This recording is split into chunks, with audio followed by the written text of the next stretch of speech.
ever went up. The question is, well, what does that mean for the price of gold, and what does China know that we don't? So here's what China's doing.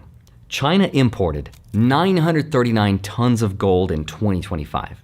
To put that in perspective, the whole world mines about 3,500 tons of gold per year, and China's been importing more than a quarter of all the gold mined on Earth in a single year.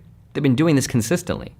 The cumulative total of Chinese gold imports since 2015 has been 14,000 tons. Right now, where it gets interesting though is that China ran a $1.2 trillion trade surplus with the world in 2025, meaning China sold $1.2 trillion worth of stuff more to the world than what the world bought from China.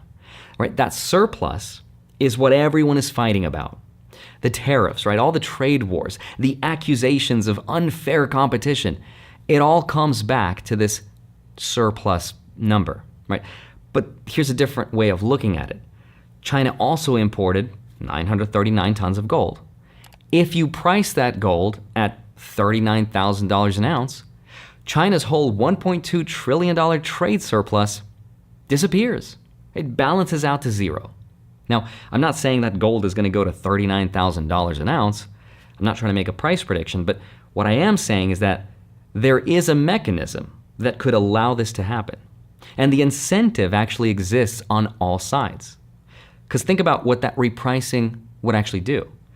China's gold-loaded consumers would have vastly more purchasing power, right? They'll start buying more stuff, including more Chinese products, more US products, which reduces the trade imbalance organically.